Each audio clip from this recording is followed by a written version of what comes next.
ఈ రోజు మనం జె సాయి దీపక్ గారి ఇండియా దట్ ఈస్ భారత్ అనే పుస్తకంలోని ఒక ముఖ్యమైన విశ్లేషణను చూడబోతున్నాం. అసలు మన ఆధునిక భారతదేశపు ఆలోచనల వెనుక వాటి పునాదుల్లో వలసవాద ప్రభావం ఎంత బలంగా ఉందో ఈ పుస్తకం ఎలా వివరిస్తుందో తెలుసుకుందాం. ఇప్పుడొక ప్రశ్న.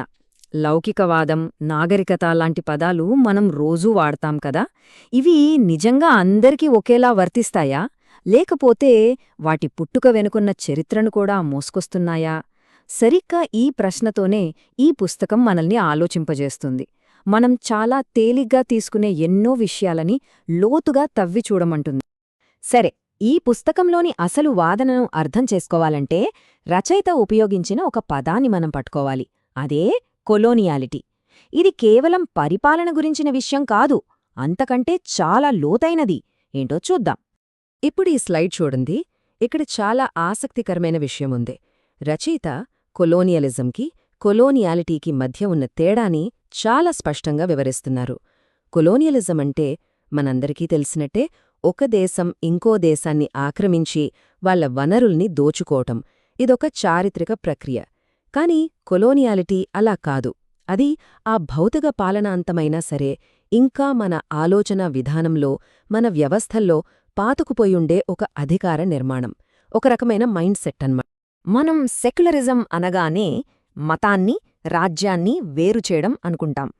కాని ఈ పుస్తకం ఏం చెప్తోందంటే ఈ ఆలోచన ఎక్కడో ప్రపంచమంతటా పుట్టిన సార్వత్రిక సూత్రం కాదట. దీని మూలాలు యూరప్లో, అది క్రైస్తవ మతంలోనే జరిగిన ఒక అంతర్గత చర్చలో ఉన్నాయంట. సరిగ్గా ఇదే విషయాన్ని ఈ కొటేషన్ హైలైట్ చేస్తుంది. లౌకిక, ఆధ్యాత్మిక అనే తేడా క్రైస్తవ చట్రం లోపలినుంచే వచ్చింది కాని బయటనుంచి కాదు. అంటే ఏంటి? మన ఆధునిక రాజకీయాల్ని ఎంతగానో ప్రభావితం చేసిన ఈ విభజన క్రైస్తవ గ్రంథాల వ్యాఖ్యానాల నుంచే పుట్టిందన్నమాట. ఇది చాలా కీలకమైన పాయింట్. ఈ టైంలైన్ చూస్తే ఆ ప్రయాణం మనకు ఇంకా స్పష్టంగా అర్థమవుతుంది. చూడండి, 1517లో ప్రొటెస్టెంట్ సంస్కరణలతో రెండు రాజ్యాల సిద్ధాంతం వచ్చింది. అంటే దేవుడి రాజ్యం వేరు, రాజుగారి రాజ్యం వేరు అని. ఆ తర్వాత 1648లో వెస్ట్ఫాలియా శాంతి ఒప్పందంతో రాజులకే తమ తమ రాజ్యాల్లో ఏ క్రైస్తవ పంథాను అనుసరించాలో నిర్ణయించే అధికారం వచ్చింది. ఇక 17వ శతాబ్దానికి వచ్చేసరికి జాన్ లాక్ లాంటి తత్వవేత్తలు ఈ సిద్ధాంతానికి లౌకిక రూపాన్నిచ్చారు. కాని అతని ఆలోచనలు కూడా ప్రొటెస్టెంట్ క్రైస్తవ చట్రం దాటి బయటకు రాలేదు.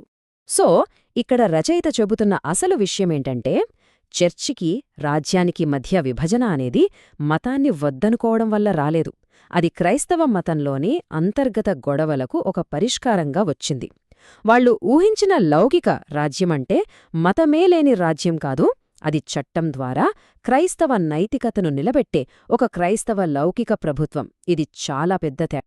సరే, యూరప్లో పుట్టిన ఈ ఆలోచనా విధానాన్ని వలస పాలనలో ఉన్న భారతదేశానికి ఎలా తీసుకొచ్చారు?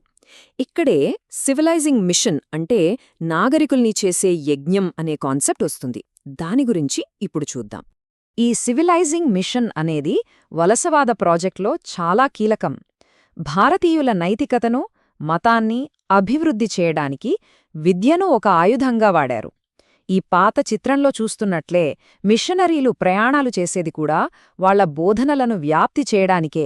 ఈ విషయంలో థామస్ మెకాలే చెప్పిన మాటలు చాలా ప్రసిద్ధి. అతని లక్ష్యమేంటో చూడండి.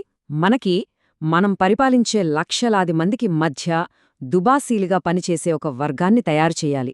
వాళ్లు రక్తం, రంగులో భారతీయులే అయినా అభిరుచి, అభిప్రాయాలు, నైతికత, మేధస్సులో మాత్రం ఆంగ్లేయులే ఉండాలి. అంటే ఎంత స్పష్టంగా బ్రిటిష్ పాలనకు అనుకూలమైన ఒక ఉన్నత వర్గాన్ని సృష్టించాలనుకున్నారో అర్థమవుతోంది కదా.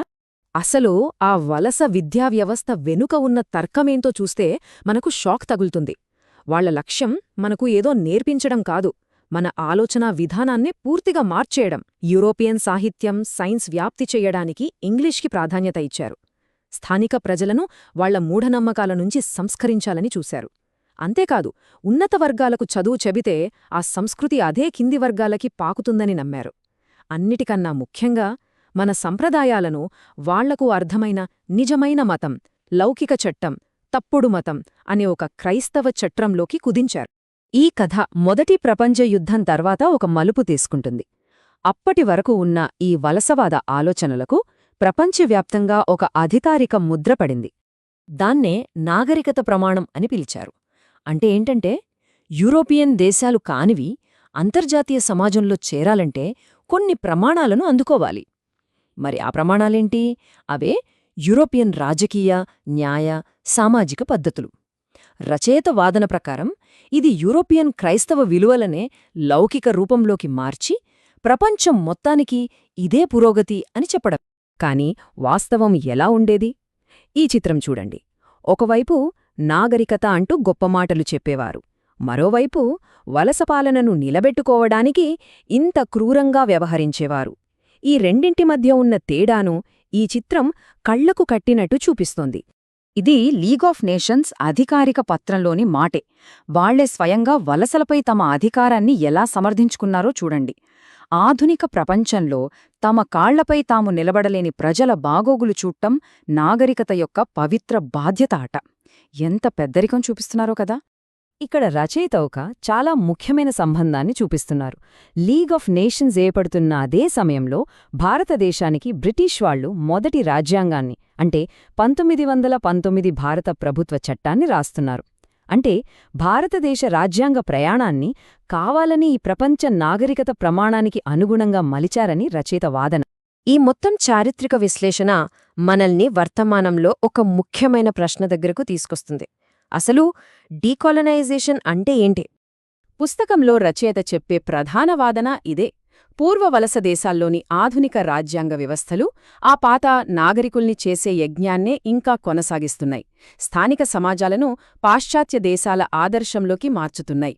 అంటే ఆ వలసవాద ఛత్రం మన స్వాతంత్ర్యం తర్వాత కూడా మన సంస్థల్లో, మన వ్యవస్థల్లో అప్పుడే ఉండిపోయిందన్నమాట. అయితే చివరిగా మిగిలే ప్రశ్న ఇదే.